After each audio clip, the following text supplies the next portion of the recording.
Yes, point important, point très très important. First of all, la posture.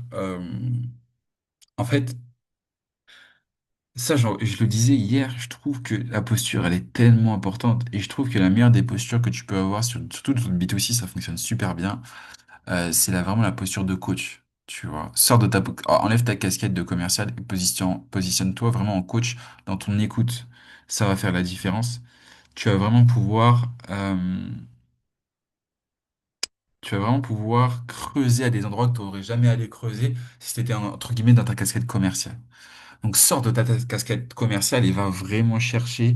En fait, c'est vraiment les points d'incohérence, les points de friction dans son discours. Par exemple, il te dit, je vais aller chercher X, mais je fournis X comme effort.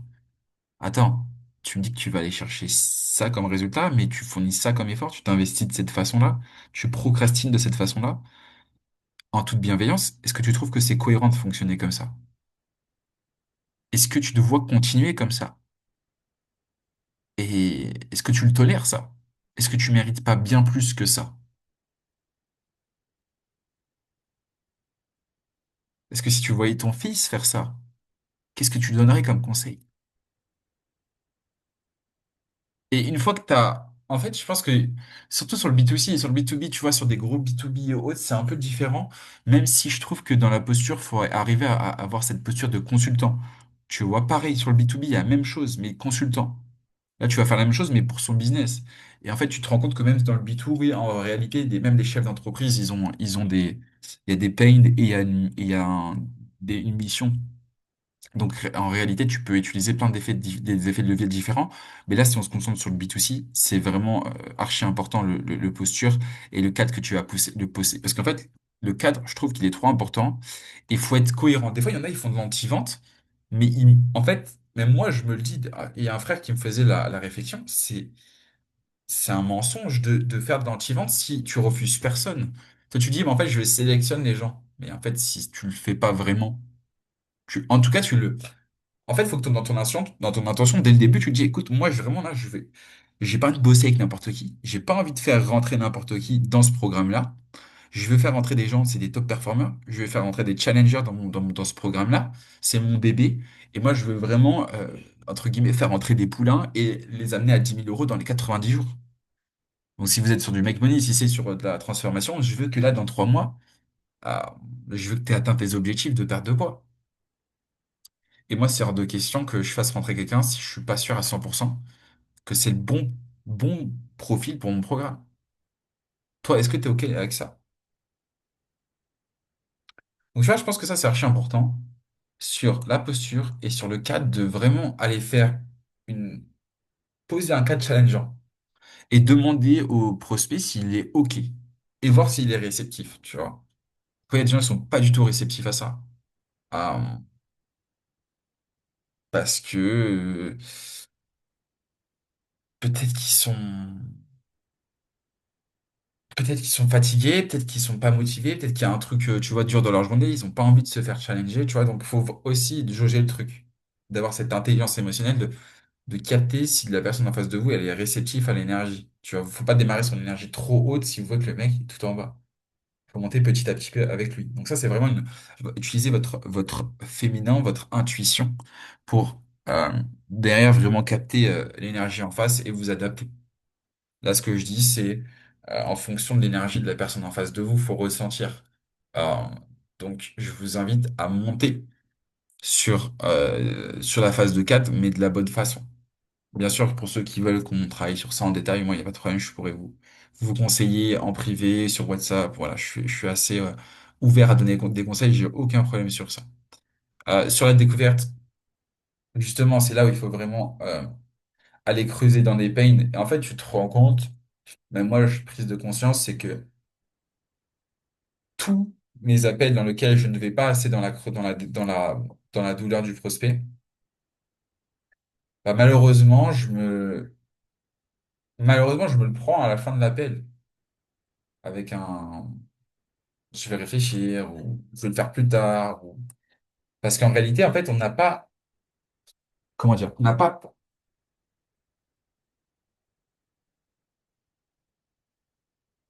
donc, comme je te disais, on n'a pas réellement, on n'est pas rentré dans le vif du sujet avec lui.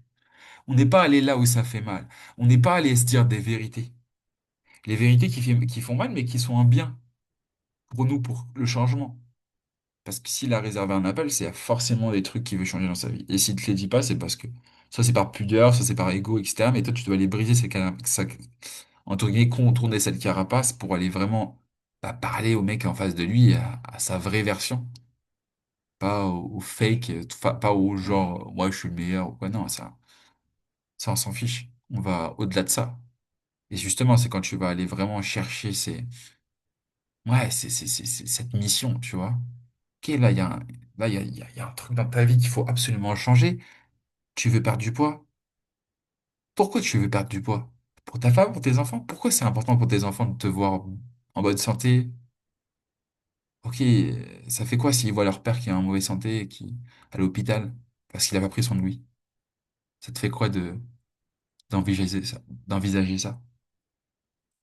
Et tu vois, vraiment, aller, mais le faire sincèrement.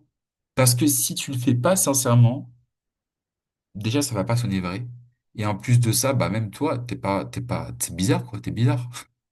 Si tu ne penses pas et si tu ne le fais pas sincèrement, t'es bizarre, en fait, de poser des questions comme ça. Enfin, genre, c'est bizarre. Faut pas juger, tu vois. Mais c'est étrange d'aller dans des questions comme ça. Je trouve que même dans ton cœur, moi, perso, je me sens pas bien quand je me dis, vas-y, je vais creuser comme ça de cette façon-là. Alors que, bah, je le fais pas sincèrement, je le fais pas vraiment pour l'aider.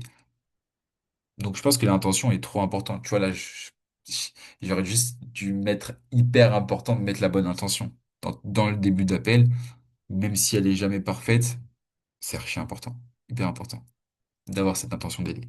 Challenger votre prospect, obligatoire. Il vous annonce un objectif, est-ce que c'est assez? Est-ce que c'est assez challengeant? Est-ce que c'est assez motivant pour toi? Est-ce qu'on peut viser plus? Est-ce qu'on peut s'autoriser à viser plus? Est-ce que t'es pas bien plus que cet objectif-là? Est-ce que t'es capable de faire bien plus que ça? Peut-être que tu atteindras cet objectif, peut-être pas, mais est-ce on peut s'autoriser à voir grand et pas se limiter? Donc challenger le prospect même sur ses objectifs. Archi important. Et en fait, vous gardez votre posture de coach dans tout l'appel, dans le cadre, dans la découverte, dans les objectifs. Et derrière, je trouve que ça, c'est archi important. Je le faisais pas forcément avant. Enfin, je le faisais, mais pas de cette façon-là, tu vois. Mais lui dire, écoute, là, moi, tu vois, moi, je suis un entrepreneur. Toi, tu es un futur entrepreneur. Là, ce que je vais te demander à cette fin d'appel, c'est qu'on gagne du temps, toi et moi. C'est-à-dire que deux possibilités. Soit on avance ensemble, on prend cette fameuse décision de sauter le pas dès maintenant. Et dans ce cas-là, bien sûr, c'est inconfortable. Bien sûr, il y aura sûrement peut-être des peurs. Peut-être qu'on va passer par des moments difficiles, une discussion qui va peut-être bien se passer, mais aussi qui pourra t'amener à une manière différente de voir le monde. Et ça va passer par une grosse décision à la fin de cet appel. Donc, soit c'est un oui, on avance ensemble, et c'est un go, je t'explique comment on fonctionne, les modalités d'accompagnement, etc. Soit c'est un non. Et dans ce cas-là, c'est OK aussi.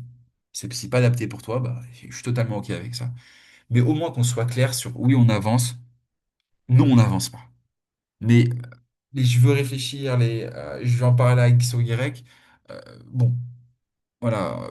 Toi, tu m'as dit que tu n'avais pas forcément besoin de l'avis de quelqu'un. Bien sûr, il faut vérifier en amont qu'il n'y a pas d'autres personnes à qui il doit en parler. Bon, s'il doit en parler à sa femme, c'est compréhensible. C'est OK. Je dis pas qu'il faut fermer cette porte-là, mais je dis, écoute, moi, ce que je veux, ce que je refuse, c'est que tu trouves des excuses parce que là, tu as tout pour réussir. Et en fait, là, tu as juste une décision à prendre et je refuse que tu repousses encore une fois cette décision-là. Mais le faire avec sincérité, en fait. Je pense que c'est trop important de le faire avec sincérité parce que les gens ont besoin de toi. Ils ont besoin d'un closer qui leur dit ce qu'ils n'ont pas envie d'entendre. Tout le monde leur dit réfléchis, prends ton temps. Ça fait des années que le mec, il a besoin de changer, il change pas. Donc, s'il prend cet appel, c'est qu'il a besoin de toi. Il a besoin d'un mec qui lui dise ce qu'il n'a pas l'habitude d'entendre. Moi, le premier à l'époque. T'es pas là pour être aimé. Ça, c'est sûr et certain. Si tu veux être aimé dans ce métier, bah, tu vas te rendre compte que c'est pas ça qu'il faut. T'es pas là pour être aimé. T'es là pour faire ton job. Et ton job, c'est aider les gens à prendre des décisions inconfortables. C'est ça ton job. Et ouais, c'est ça closer. Sinon, l'infopreneur, il envoie le lien, allez réserver votre place. Non. Parce que les gens ont besoin d'être guidés. Et un bon guide, il sait être doux, mais il sait être ferme aussi et dire des vérités. Des vérités qui sont pas agréables à entendre. Bien sûr, sous forme de questions, etc. Je vous apprends rien. Mais un bon guide, il est capable de dire, OK, là, tu es dans la bonne direction, let's go, continue. Ou non, là, tu es en train de foirer, tu vas dans une direction. Est-ce que tu veux continuer comme ça? Est-ce que tu veux repousser encore? Parce que peut-être que le mec que vous allez avoir en call, que vous venez, ouais, prends ton temps. Et il va prendre son temps pendant 6 mois, un an. Et ben en fait, pendant ces 6 mois, un an, il a perdu 6 mois, un an de sa vie. Il va prendre des leçons, différemment. C'est la voie des épines. Là, tu lui offres une solution. L'objectif d'un accompagnement, d'une offre, etc., c'est de simplifier. Lui, il va vouloir le faire seul ou le faire plus tard. En fait, je pense que c'est trop important de comprendre ça parce que, en termes d'intégrité, tu peux pas. En vrai, mais moi, je me dis, je peux pas me permettre de laisser un mec qui a besoin d'aide, qui a envie d'être aidé, et de mal faire mon job. Tu vois? De le laisser partir dans la nature, refaire les mêmes erreurs 10 fois, alors que moi, j'ai identifié les erreurs et qu'il lui manquait juste une décision pour faire changer les choses. Et moi, par confort, je sais pas, l'acheter ou je sais pas, bah, je décide de le laisser repartir dans la nature, dans ses mêmes schémas, dans ses mêmes problèmes, avec ses mêmes gens autour de lui, avec ses mêmes résultats. Et moi, je le laisse dans la nature. Non, c'est pas tolérant. On peut pas tolérer ça. On peut pas tolérer ça. Faut faire bouger les choses. Et pour faire bouger les choses, bah, il faut l'aider à prendre cette fameuse décision. Donc, je pense que le pré-pitch est archi important et le pitch super important, le personnaliser, orienté bénéfice et pas trop technique. Faut, je pense qu'il y a un juste milieu, faut pas non plus survoler parce que le mec il va arriver à dire, mais en fait là tu m'as vendu juste que de la vision. Non, derrière le mec le rassurer avec un pitch bien structuré. Mais ça c'est pas le plus compliqué, mais je pense que je voulais juste revenir sur ça parce que ça me paraissait quand même important. Ok, en espérant que ça a pu vous aider et je vous souhaite plein de choses. Et pour ceux qui... Donc là, on est en fin 2025, je vous souhaite un bon début d'année 2026. Ciao, ciao.